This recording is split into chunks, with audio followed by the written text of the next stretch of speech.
எவ்வளவு பேர் தன்னுடைய வேல்யூபிள் டைம் அப்படிங்கறத வீணாக்குறாங்க தெரியுங்களா? டைம் அப்படிங்கிறது. இப்ப ஜனாதிபதிக்கு 24 மணி நேரம் தான். சாதாரணமா இருக்கிற ஒரு கடைநிலை உலகத்துல இருக்கிற ஒரு சாதாரண ஆளு, விவசாயின்னு வச்சுங்க, இல்ல ஏதோ வாழ்க்கையில தெரு ஓரத்துல உட்கார்ந்து பிச்சை எடுக்கிறவனே வச்சுங்க, அவனுக்கும் 24 மணி நேரம் தான். டயத்துல ஏதாவது வித்தியாசம் இருக்கா? அமெரிக்க ஜனாதிபதி ஆயிட்டாருன்னா அவருக்கு மட்டும் ஒரு நாளைக்கு 48 மணி நேரம், மற்றவனுக்கெல்லாம் வெறும் 18 மணி நேரம், அப்படி ஏதாவது வித்தியாசம் இருக்கா? இல்ல. அவைலபிள் டைம் அப்படிங்கிறது 24 மணி நேரம் தான். இந்த 24 மணி நேரத்துக்குள்ள ப்ராப்பரா யூட்டிலைஸ் பண்ணாதான் அமெரிக்க ஜனாதிபதி எல்லா வேலையும் பார்க்க முடியும். அவர் ஒரு நாளைக்கு எத்தனை நாட்டு தலைவர்களோட போன்ல பேச வேண்டியிருக்கு தெரியுங்களா? எத்தனை நாட்டு ஜனங்களை சந்திக்க வேண்டியிருக்கு தெரியுமா? அவருடைய செக்ரட்டரி எவ்வளவு பேரை பார்க்க வேண்டியிருக்கு தெரியுமா? சரியா கணக்கு போட்டா 24 மணி நேரம் பத்தாது அவருக்கு. நான் ஒபாமாவுடைய ஷெட்யூல் எடுத்து பார்த்தா இதுக்கு மத்தியில பொண்டாட்டி பிள்ளையோட ஹோட்டலுக்கு போய் சாப்பிட்டு வர்றாரு. எப்படி முடியுது? அது ஒரு பிளானிங். எப்படி? டைம் மேனேஜ்மெண்ட் அப்படின்னு பேரு. நம்முடைய வாழ்க்கையில மொத்தம் நமக்கு எவ்வளவு நேரம் இருக்கு, அதை எப்படி யூஸ் பண்ணலாம் அப்படின்னு பிளான் பண்ணணும். இப்ப என்கிட்ட ஒரு 100 ரூபாய் பணம் இருக்குன்னு வச்சுங்க, நான் வெளியில போகும்போது இந்த 100 ரூபாயில எவ்வளவு செலவு பண்ணலாம், எவ்வளவு மிச்சம் பண்ணலாம் அப்படின்னு நான் கணக்கு பார்க்கணும். நீங்க சாயங்காலம் வீட்டுக்கு வரும்போது எவ்வளவு பணம் வச்சிருந்தா காலம்பரை எந்திரிக்கிறதுக்கு சௌரியம் அப்படின்னு நான் கணக்கு பார்க்கணும். அதே மாதிரி எப்படி 100 ரூபாயை செலவழிக்கிறதுக்கு நான் பிளான் பண்றேனோ அப்படி எங்கிட்ட இருக்கிற 24 மணி நேரத்தை செலவு பண்றதுக்கு நான் பிளான் பண்ணணும். ஒரு சின்ன உதாரணம் சொல்ற பாருங்க. அது என்ன 24 மணி நேரத்தை செலவழிக்கிறத எப்படி பிளான் பண்றது? எங்க ஊர்ல ஒரு ஐபிஎஸ் ஆபீசர் விஜயகுமார்னு பேர். அவர் விஜயகுமார்னு ஒரு ஐபிஎஸ் ஆபீசர். அவரை பத்தி சில பேர் நீங்க இங்க தெரிஞ்சு வச்சிருக்கலாம். எங்க ஊர்ல சந்தன கடத்தல் வீரப்பன் ஒரு ஆள் இருந்தா, அவர் தான் போட்டு தள்ளினார். சந்தன கடத்தல் வீரப்பன் அப்படின்ற ஆளை முடிச்சவர் அவர் தான். ஐபிஎஸ் விஜயகுமார்னு பேர். ஒரு கதாநாயகன் மாதிரி இருப்பார், பர்சனாலிட்டி அவருக்கு. அவரை ஆனந்த விகடன் பத்திரிகையில பேட்டி எடுக்கணும்னு போனான். அவருக்கு ஒரு இன்டர்வியூ அப்படின்னு போனான். அவர் என்ன சொன்னார் தெரியுங்களா? இன்டர்வியூக்கு அவரு காலையில 6 மணிக்கு வாங்கினார். காலையில 6 மணிக்கு எவனாவது இன்டர்வியூ கொடுப்பானா? இவனை தூக்கி சாப்பிடுற ஒரு ஆள் இருந்தார். ஆந்திரால எங்க ஊர்ல ஒரு தெலுங்கு நடிகர் இருந்தார், என்டி ராமாராவ். தெரியுங்களா? என்டி ராமாராவ் ஒரு தெலுங்கு நடிகர். எம்ஜிஆருக்கு முன்னாடியே நடிச்சு ஆட்சியை பிடிக்க முடியும்னு கண்டுபிடிச்சவர் என்டி ராமாராவ் தான்.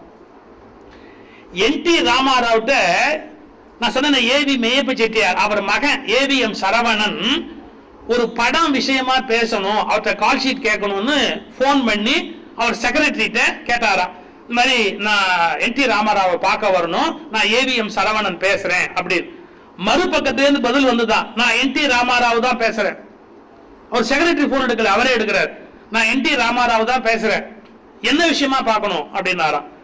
ஒரு புது படம் எடுக்கிறோம், உங்களை கதாநாயகனா வச்சு எடுக்கணும், நீங்க அதுக்கு தேதி கொடுக்கணும், அதுக்கு உங்களுக்கு அட்வான்ஸ் கொடுத்து உங்கள்கிட்ட பேசிட்டு போனோம், நான் எப்ப வரட்டும் அப்படின்னு. என்டி ராமராவ் சொன்ன டைம் என்ன தெரியுமா? நீங்க பயந்துருவீங்க கேட்டீங்கன்னா. என்ன? விடிய காலையில 4:30 மணிக்கு வாங்கல. யாராவது ஒரு நடிகன் தன்னை பார்க்க வரவங்களுக்கு அப்பாயின்மெண்ட் கொடுக்கிறது விடிய காலையில 4:30 மணிக்கு வாங்கலன்னு சொல்லுவாங்களா?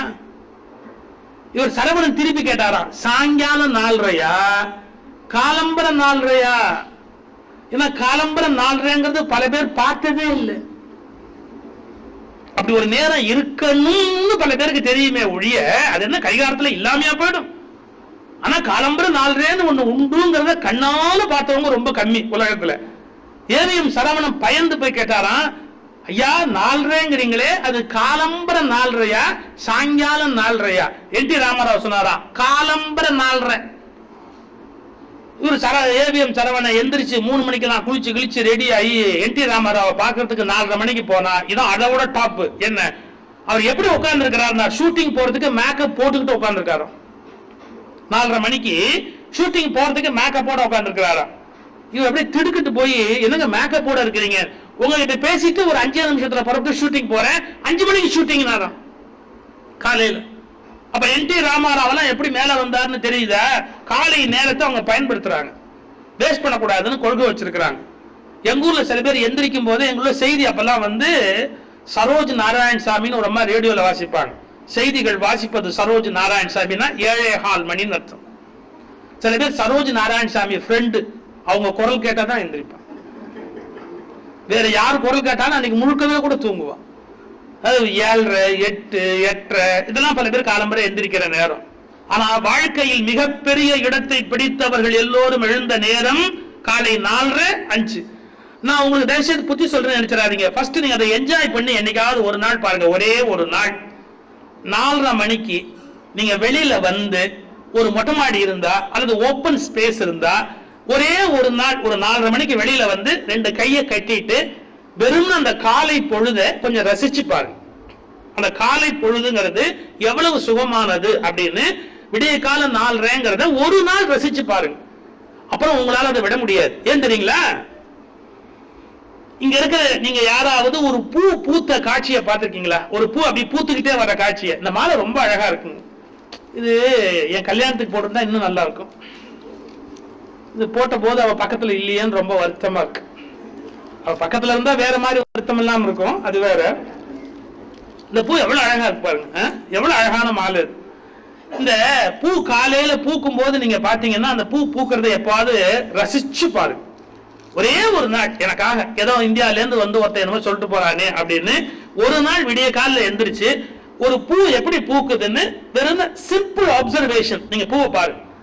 அது எப்படி தெரியுமா? அந்த மொட்டா இருக்கும் 4 மணிக்கு 4:15 மணிக்கு இப்படி நடுங்கும். அப்புறம் அப்படியே அதிரும். ஒரு வைப்ரேஷன் அதுக்குள்ள இப்படி ஏற்படும். 4:45, 5, 5:30, 5:45 போது அந்த அந்த இதழ்கள் எல்லாம் பாருங்க இப்படி இப்படி பண்ணும். அதுக்கு தன்னுடைய இதழ்களை இப்படி எல்லாம் பண்ணும். ஒரு 5:30, 6 மணி ஆகும்போது அப்படி இப்படி போய் அந்த பூ முழுசா அப்படி விரிஞ்சு அப்படி மேல் நோக்கி சூரியனை பார்த்து நிற்கும். ஒரு நாள் அந்த பூ பூக்கிற காட்சியை நீங்க மட்டும் அப்படியே அப்சர்வ் பண்ணி பாத்தீங்கன்னா உங்களுக்கு ஒரு சீக்ரெட் புரியும். என்ன தெரியுமா? பிரம்ம முகூர்த்தம்னு சொல்றோம். 4:30 6 பிரம்ம முகூர்த்தம். அப்ப மேலேந்து டிவைன் ஃபோர்ஸ் அப்படியே கீழே அப்படியே பூமியை நோக்கி பாயும். எக்ஸாக்டா அந்த 4:30 6 தான் மேல இருக்கிற டிவைன் ஃபோர்ஸ். மற்ற நேரத்துல எல்லாம் பூமியினுடைய சக்தி காரணமா அது உள்ள இறங்க முடியாது, நிறைய தொந்தரவு. அது எல்லாம் கார் ஓடுறது நின்று போச்சு, டிவி ஓடுறது நின்று போச்சு, நிறைய விஷயத்தை குறைச்சிடுறோம் காலை 4:30 மணிக்கு. அப்ப மேலேந்து அந்த டிவைன் ஃபோர்ஸ் தெய்வ ஆற்றல் அப்படியே மேலேந்து இறங்கி வரும். அதுக்கு பேர் பிரம்ம முகூர்த்தம்னா. பிரம்ம அப்படின்னா டிவைன் அர்த்தம். அது அப்படியே இறங்கி மெதுவா வர வர வர வர வர அந்த அது மேல பட இந்த பூ இருக்கு பாருங்க, அந்த அந்த அந்த ஆற்றலை உள்வாங்கி அந்த பூ அப்படியே அழகா பூக்கும். இதனால்தான் நம்ம ஊர்ல என்ன பண்ணாங்க, விடியற் கால 4, 4:30 மணிக்கெல்லாம் எந்திரிச்சு ப்ரே பண்றவங்க, whether you be a Christian or you be a Islam or a Hindu, எதுவா இருந்தாலும் தப்பே கிடையாது. அந்த காலை நேரத்துல தொழுகை பண்ணுனா, காலை நேரத்துல ஜபம் பண்ணுனா, காலை நேரத்துல மெடிடேட் பண்ணுனா அப்ப கிடைக்கக்கூடிய எனர்ஜி இருக்கு பாருங்க, எக்ஸ்ட்ராடினரி எனர்ஜி. ஏன்னா அப்படியே அந்த டிவைன் ஃபோர்ஸ் கீழே இறங்கி வருது, நீங்க அப்படியே உள்ள வாங்கிக்கிறீங்க. அதை வாங்கி பழக்கப்பட்டுட்டவங்க அதை ஒருபோதும் லூஸ் பண்ண மாட்டாங்க. நான் எங்க ஊர் ஐபிஎஸ் விஜயகுமாரை பற்றி ஒரு விஷயம் ஆரம்பிச்சு நிறுத்திட்டேன். ஐபிஎஸ் விஜயகுமார் 6 மணிக்கு இன்டர்வியூக்கு வாங்கன்னாரு. ஆனந்த விகடன்காரன் போயிருக்கான் அவரை இன்டர்வியூ பண்ணணும்னு. இன்டர்வியூனா நீங்க என்ன நினைப்பீங்க? பேட்டி கொடுக்கறவர் என்ன பண்ணுவார் நினைப்பீங்க? ஒரு சேர்ல உட்காந்துக்குவாரு, கேள்வி கேட்கிற பத்திரிகைக்காரங்களை இன்னொரு சேர்ல உட்காந்து வைப்பாரு, ஒரு மைக்க வச்சுக்கிட்டு எழுதுவாங்கன்னு. அவர் என்ன பண்றாரு ஐபிஎஸ் விஜயகுமார், இந்த வாக்கர் இருக்கு இல்லையா, அது வீட்லயே சில பேர் நடக்கிறதுக்கு ஒரு வாக்கர் உண்டு, அதை ஆன் பண்ணிட்டு அதுலயே நடக்கிறார், வேகமா நடக்கிறார். நடந்துகிட்டே அந்த விகடன்காரங்களை பார்த்து சொன்னாரு, கொஸ்டின் கேளுங்க. நீங்க பாட்டுக்கு உங்க கொஸ்டின் கேளுங்க. அவன் சொன்னா, இல்லீங்களே நீங்க பேட்டினா உட்கார்ந்து பேட்டி கேட்டீங்கன்னா, வெரி சாரி, இந்த மார்னிங் எக்ஸசைஸ் என்னால மிஸ் பண்ண முடியாது. இது மார்னிங் 6 to 6:30 இதுக்கு டைம் இருக்கு. இந்த 6 to 6:30 உங்களுக்கான அதை விட்டுட்டேன்னா திரும்ப அந்த டயத்தை நான் மேனேஜ் பண்ண முடியாது. அதனால நான் நடந்துகிட்டே இருக்கிறேன், நீங்க கேட்கிற கேள்வியை கேளுங்க, நான் பதில் சொல்றேன் அப்படின்னு வீட்டுல அந்த எலக்ட்ரிக் வாக்கர் நடக்கக்கூடிய அந்த இதுல நடந்துகிட்டு அவங்க கேள்விக்கு பதில் சொல்றாரு. ஏன் இவ்வளவு டயத்தை பத்தி கவலைப்படுறீங்க அப்படின்ன போது அந்த விஜயகுமார் ஒரு ஸ்டேட்மெண்ட் கொடுத்தார், அருமையான வார்த்தை. நான் என் வீட்டுல அதை எழுதி போட்டிருக்கேன்.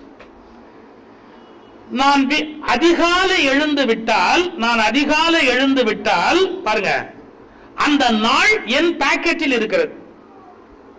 நான் சீக்கிரமாக அதிகாலை எழுந்து விட்டால் அந்த நாள் என்னுடைய பாக்கெட்டில் இருக்கிறது. நான் தாமதமாக எழுந்து விட்டால் அந்த நாளின் பாக்கெட்டில் நான் மாட்டிக்கொள்ளுகிறேன். நான் லேட்டா எழுந்துட்டா அந்த நாள் என்ன தின்னுபிடும். அந்த நேரத்துக்குள்ள ஒண்ணு சாப்பாடை ஸ்கிப் பண்ணணும், சாப்பாடை விட்டாதான் டயத்துக்கு போக முடியும். 8 மணிக்கு டியூட்டிக்கு போகணும் அப்படின்னா 8 மணிக்கு சாப்பிட்டு இருக்க முடியாது, சாப்பாடை விட்டாதான் போக முடியும். சில பேர் இந்த அவசரத்துல குளிக்கிறத ஸ்கிப் பண்ணிடுறான். குளிச்சு என்ன குளிக்காட்டி என்ன, தினந்தோறும் குளிச்சு என்னத்தை வாரிட்டு போறோம், போனா போது போ அப்படின்னு ஒரு 1/2 hour அதை விட்டுடலான்னு முடிவு பண்றான். நியாயமா அது? சில பேர் பிரேக்ஃபாஸ்ட் ஸ்கிப் பண்ணுவான், காலையில பிரேக்ஃபாஸ்ட் சாப்பிடாம நான் போய் ஆகணும். நல்லா தெரிஞ்சுக்கோங்க, வாழ்க்கையில பிரேக்ஃபாஸ்ட ஸ்கிப் பண்ணவே கூடாது. நீங்க லஞ்சை வேணா ஸ்கிப் பண்ணலாம், வேண்டாம்னு ஒரு சமயத்துல முடிவு பண்ணலாம். ஆனா எந்த மனுஷனும் காலையில பிரேக்ஃபாஸ்ட், அதுக்கு பேரை ஏன் பிரேக்ஃபாஸ்ட்னு பேர் வச்சா? ஃபாஸ்ட்னா உண்ணாத விரதம், பிரேக்னா உடைக்கிறது. ராத்திரி 9:30 படுக்கிறோம், 10க்கு படுக்கிறோம், அதுல இருந்து காலம்பரம் 6 மணி வரையில வயிறு எம்டியா இருக்கு, காலியா இருக்கு. அப்ப அது என்ன பண்ணுது? பட்னி கிடக்குது, ஃபாஸ்டிங்ல இருக்கு வயிறு. அதை பிரேக் பண்றோம், தட் இஸ் கால்டு பிரேக்ஃபாஸ்ட். அதை வந்து கரெக்டா 7:30 7 அந்த டைம் என்னன்னு பிக்ஸ் பண்ணிருக்கோமோ அந்த டைத்துக்கு சாப்பிடணும். சில பேருக்கு நிறைய வேலை இருக்கு, நான் காலம்பரை டிஃபன் சாப்பிடல, நேரம் அப்படியே சாப்பாடு சாப்பிட போறேன், அப்படி அது தப்பு. காலையில கண்டிப்பா ஏதாவது சாப்பிடணும். இல்லைன்னா காலையில பட்னி கிடந்துட்டு வெறும் டீயை மட்டும் குடிச்சிட்டு வருது, இல்ல ஏதாவது சாப்பிடாம வருதுன்னா அவங்களுக்கு என்ன வரும்னா நிறைய பின்னாடி கேஸ்ட்ரிக் ப்ராப்ளம் நிறைய டெவலப் ஆகும், லைஃப்ல அல்சரே வரும். இப்ப நான் சொன்ன மற்ற எல்லாத்த விட இது கொஞ்சம் பிடிச்ச விஷயமா இருக்கும். ஏன்னா பிரேக்ஃபாஸ்ட் ஸ்கிப் பண்ணக்கூடாதுங்கிறது நல்ல யோசனை இல்லை. நான் வந்து கனடா போயிருந்தேன். கனடால கிரியா யோகா சென்டர் அப்படின்னு உன்னோட ஆண்டு விழா போயிருந்தேன். இங்க இலங்கையிலேருந்து போன சுவாமி ராம் அப்படிங்கிற ஒரு பெரியவர் தான் அதனுடைய டைரக்டர். 80 வயசு, ரொம்ப நல்ல ஆக்டிவா இருக்காரு, 80 years பிரிஸ்கா இருக்காரு. அவர் எனக்கு ஒரு அட்வைஸ் பண்ணார். என்ன சொன்னாரு? பிரதர், நீங்க எதை எப்படி விட்டாலும் சரி, ரொம்ப பசி வந்து சாப்பிடலாம்னு லேட்டா வச்சுக்காதீங்க, பசி வரத்துக்கு முன்னாடி சாப்பிட உட்காந்துருங்க அப்படின்னு. இது வரைக்கும் எல்லாம் பசித்து புசின்னு தானே சொல்லியிருக்கான், நீங்க என்ன இப்படி அட்வைஸ் பண்றீங்களே அப்படின்னு. அவர் சொன்னாரு, பசி வந்ததுக்கு அப்புறம் நம்மளால சாப்பாட்டை நிறுத்த முடியாது, எவ்வளவு சாப்பிட்டாலும் பத்தாது. ஏன்னா பசி வந்துருச்சு, இன்னும் சாப்பிடலாமான்னு தோணிக்கிட்டே இருக்கும். பிரெயினுக்கு மெசேஜ் போய் எப்பா உனக்கு முடிஞ்சு போச்சு, வயிறு ரொம்பிருச்சுன்னு சொல்றது திரும்பி கிடைக்கிறதுக்குள்ள நிறைய உள்ள தள்ளுடும். ஆனா பசி வரத்துக்கு முன்னாடி நீங்க உட்காந்துட்டீங்க அப்படின்னா 2 பிரெட் ஸ்லைஸ், இல்ல 2 இட்லி, இல்ல 2 இடியப்பம், இல்ல ஏதோ 2 வாழைப்பழம், ஏதோ ஒன்று முடிஞ்சு போயிடும் காலம்பரை. அதனால பசி வரத்துக்கு முன்னாடி சாப்பிட பழகுங்க அப்படின்னாரு. அதுக்கப்புறம் என்ன யோகா செய்ய சொன்னாரு, சில ஆசனம் எல்லாம் கத்து கொடுத்தாரு. நான் அதெல்லாம் ஃபாலோ பண்ண முடியல, ஆனா டயத்துக்கு சாப்பிடுறேன். அவர் கூட கேட்டார், நான் உங்களுக்கு சில யோகா எல்லாம் சொல்லி கொடுத்துறேன், எது முடியுமோ அதை முதல்ல ஃபாலோ பண்ணுங்க, இது நல்லா இருக்கு, 7:30 சாப்பிடுங்கன்னா சௌக்கியமா இருக்கு, அதனால முதல்ல அதை ஃபாலோ பண்றேன், 1 வாரம் கழிச்சு அப்புறமா அதை ஆரம்பிக்கிறேன் அப்படின்னு. பகவான் ராமகிருஷ்ணர்னு ஒரு பெரிய ஞானி இருந்தாரு. அவர்கிட்ட ஒருத்தன் போய் நான் உருப்படணும் எனக்கு யோசனை சொல்லுங்கன்னா, இது நடந்த சம்பவம், நான் உருப்படணும் எனக்கு யோசனை சொல்லுங்க. உடனே ராமகிருஷ்ணர் சொன்னார், தம்பி நீ வாழ்க்கையில முன்னுக்கு வரணும்னா பகவத்கீதை படியினர். அவன் கேட்டான், அப்புறம் பகவத்கீதை படி, பேரிச்சம்பழம் சாப்பிடு. ரெண்டுக்கு என்ன சம்பந்தம் தெரியாது. ஆனா ராமகிருஷ்ணர் சொன்னார், பகவத்கீதை படி, பேரிச்சம்பழம் சாப்பிடு அப்படின்னார். அவன் உடனே குடுக்குடுன்னு வெளியே போயிட்டான். ராமகிருஷ்ணன் இந்த யோசனையை கேட்டுட்டு வெளியே போயிட்டான். திரும்பி அங்கேருந்து ஓடியாந்தான், குடுக்குடுன்னு ஓடியாந்தான். ஆஹா, ஒன்னு கேட்க மறந்துட்டேன்னா, என்ன எத்தனை பேரிச்சம்பழம்னு சொல்லவே இல்லைங்களே. அவர் சொன்னார், சொல்றேன், நான் பகவத்கீதையும் படின்னு சொன்னேன்னு, அது எத்தனை ஸ்லோகம்னு நீ என்ன கேட்கவே இல்லையே. பேரிச்சம்பழம் மட்டும் எத்தனைன்னு கேட்டியே, பகவத்கீதை எத்தனை படிக்கணும்னு நீ கேட்கவே இல்லையே. அது செய்யறதா இருந்தா தானுங்களே அதை பத்தி நம்ம யோசிக்கணும், செய்யக்கூடிய காரியத்தை தான் நம்ம பார்க்க முடியும். நீங்க சொன்னதுல பேரிச்சம்பழம் நம்மளால சாப்பிட முடியும், கீதை எல்லாம் படிக்க முடியுமா?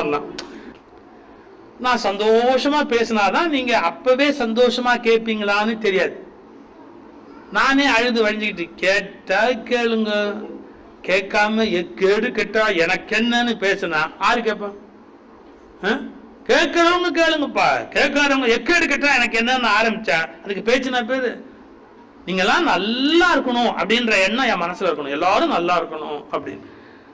நான் அந்த பேச்சை முதல்ல ரசிக்கணும். நானே என் பேச்சை ரசிச்சுதான் உங்களுக்கு சந்தோஷமா சொல்லணும், இல்லைங்களா?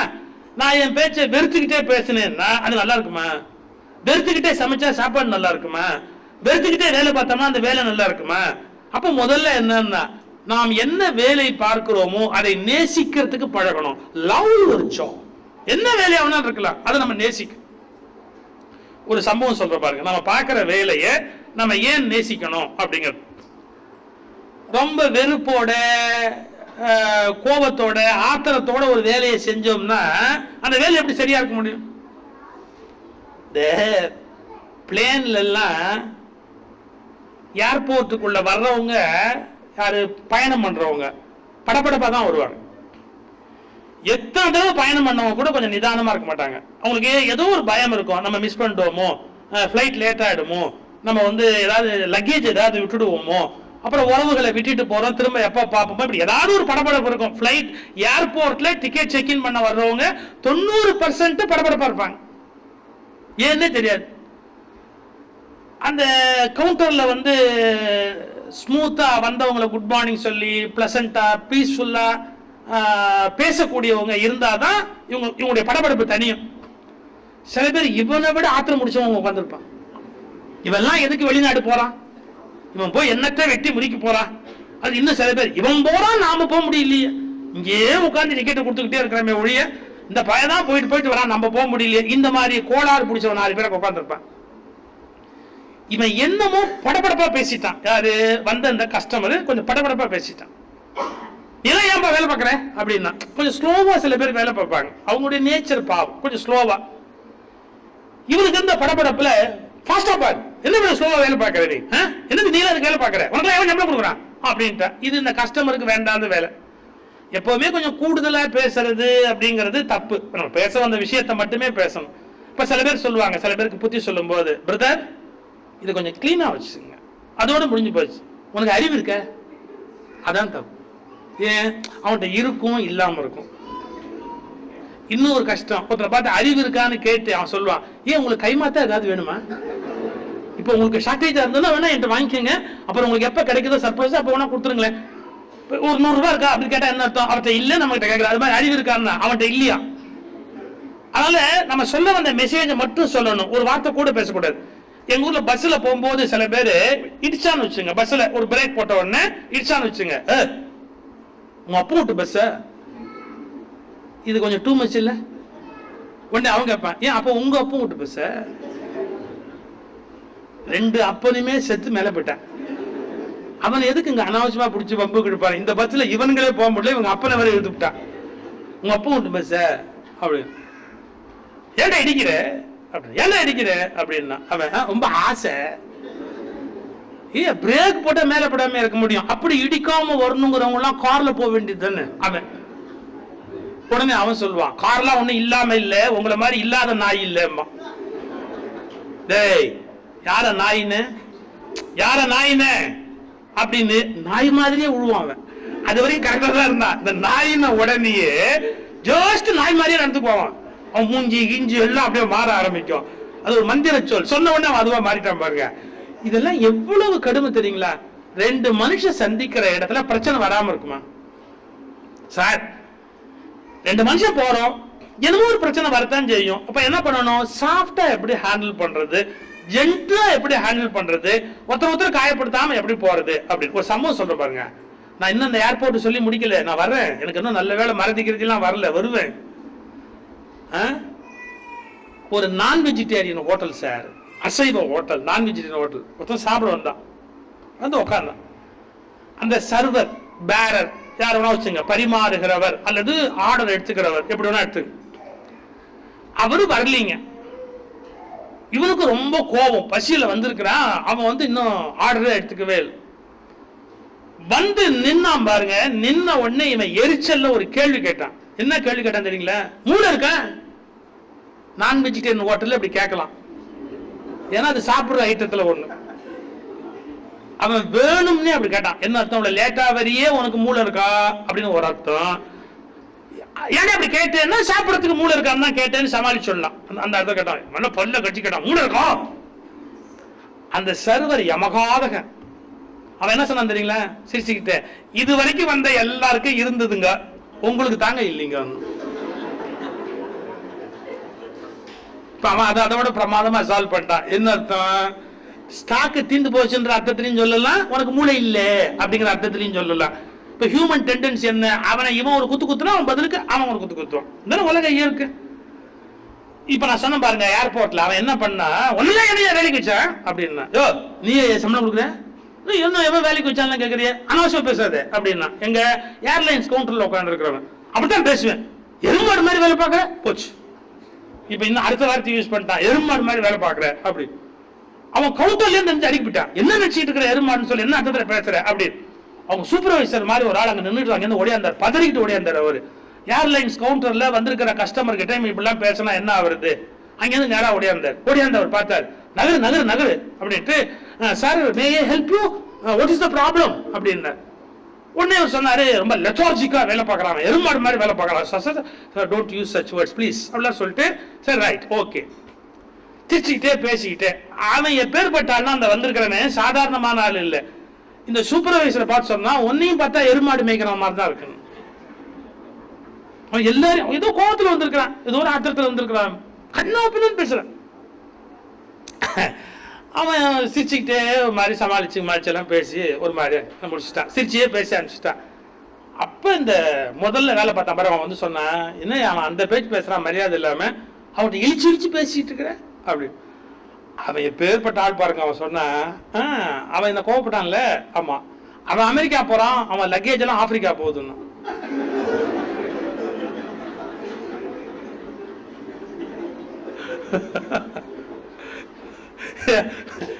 மாத்தி மாத்தி போட்டு ஆப்பிரிக்கா போட்டு அனுப்பிச்சு விட்டாச்சுன்னா அவங்க போய் தர தெருல நிக்கிறான்.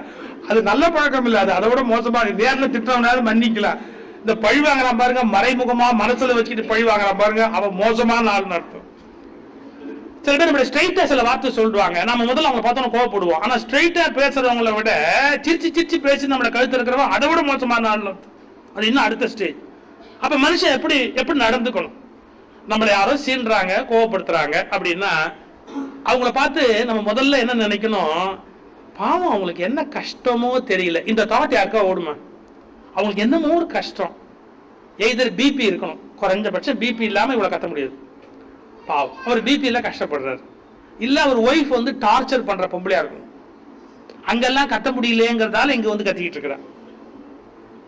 இல்ல அவனுக்கு பிள்ளைங்களால என்னமோ அவசியம் இருக்கணும், இல்ல என்னமோ அவனுக்கு குறைஞ்சபட்சம் பயிற்சியாவது இருக்கணும். அது இருக்கிறவங்க இரிட்டேட்டிங்கா இருப்பாங்க, எப்ப பார்த்தாலும் உட்கார மாட்டாங்க ஒரு இடத்துல, சொல்லு புள்ளுன்னு விழுவாங்க. அது அவன் தப்பு இல்ல, கடவுள் கொடுத்த தண்டனை. நாம என்ன பண்ண முடியும்? என்னமோ ஒரு அவஸ்தை இல்லாம ஒருத்தர் சல்லு புள்ளுன்னு ஏன் உழப்போறான்? இப்ப இதே இதே நிலையில ஒரு சம்பவம் சொல்ற பாருங்க. எங்க ஊர்ல சுவாமி ராமதாஸ்னு ஒருத்தர் வாழ்ந்தார். ராமதாசர் சிவாஜிக்கு குரு. அவர் சிவாஜினா யாரு? மகாராஷ்டிரத்தை ஆண்ட வீர சிவாஜிக்கு குரு சமத்த ராமதாசர். அவர் சாதாரணமா ஒரு கோணம் கட்டிட்டு இருப்பார், அவ்வளவுதான். ஒண்ணு பொருள் சொத்துக்கிட்டு எதுவுமே வச்சுக்க மாட்டார். வீடு வீடா போய் பிச்சை சாப்பிடுவார், இப்படி கையெடுத்து நீட்டுவாரு, யாராவது பிச்சை கொடுப்பாங்க, அதை வாங்கி சாப்பிடுவார். வெரி கிரேட் சன்னியாசி, மிகச்சிறந்த சன்னியாசி. அந்த சமத்த ராமதாசர் பாருங்க, நடந்த சம்பவம். ஒரு வீட்டு வாசல்ல போய் அங்க இருக்கிற அந்த பெண்ணை பார்த்து, அம்மா தாயே பசிக்குது ஏதாவது கொடுன்னு கையை நீட்டுறாரு, தாயே அப்படின்னு. அந்த அம்மா என்ன கோபத்துல இருந்ததோ தெரியல, என்ன கடுப்புல இருந்ததோ தெரியல, அதுக்கு யார் மேல என்ன ஆத்திரமோ தெரியல, என்ன பண்ணிச்சது பாருங்க. இந்த சாணி மெழுகுவாங்க, எங்க ஊர்ல எல்லாம் சாணியை வந்து துணியில துவச்சு தர மெழுகுவாங்க. சாணி, பசுமாட்டோட சாணி, ஒரு அருமையான டெட்டாலை விட அருமையான ஒரு நோய்க்கொல்லி, கிருமி நாசினி அது. அதனால இப்படி சாணி முழுகிட்டு இருந்தது. அந்த அம்மா ஒரு துணி, பழைய துணியில பாருங்க இப்படி சாணி முழுகிட்டே இருந்தது. இவர் வந்து நின்னுக்கிட்டு தாயே நான் பாருங்க, அப்படியே துணியை தூக்கி ஒரு மூஞ்சி அடிச்சிச்சு. அதுக்கு அவ்வளவு ஆத்திரம், கோபம். இப்ப நான் ஒரு விஷயம் சொல்றேன், கொஞ்சம் குறிச்சுக்கங்க மனசுக்குள்ள. நமக்கு கோபம் இருக்கலாம், நமக்கு கோபம் இல்லாம இருக்க முடியாது, ஏதோ பிரச்சனை இருக்கும். ஆனா இந்த கோபத்தை இவங்க மேலதான் காட்டலாமா அப்படிங்கிற ஒரு விவேகம் இருக்கணும். இதுக்கு இங்கிலீஷ்ல என்ன சொல்றாங்க தெரியுங்களா? மிஸ்பிளேஸ்மெண்ட் ஆஃப் ஆங்கர். அதாவது கோபம் நியாயமானது, ஆனா கோபத்தை யார்கிட்ட காட்டணுமோ அது தப்பு. இந்த கோபத்தை யார்கிட்ட காட்டணுமோ அவங்ககிட்ட காட்டல, மிஸ்பிளேஸ்மெண்ட், யார் மேலேயோ காட்டும். இப்ப அந்த அம்மாக்கு என்னமோ ஒரு கோபம் யார் மேலேயோ இருக்கும், அவங்க புடிச்சா வந்து இன்னொரு கல்யாணம் பண்ணி இருப்பான், அவன் அங்கேயாவது நிம்மதியா இருக்கட்டுமே வாழ்த்திட்டு விட்டுருக்கலாம். இல்லைன்னா ரெண்டாவது கல்யாணம் பண்ணதுக்கு அப்புறம் தான் நம்ம கெதி என்ன ஆகுங்கிற விவரம் தெரியும். இந்த அம்மா என்ன கோபத்துல இருந்ததோ தெரியலீங்க, அந்த சாணி துணியை எடுத்து அப்படியே சாமியார் மூஞ்சில அடிச்சு, தூக்கி ஓங்கி அடிச்சது.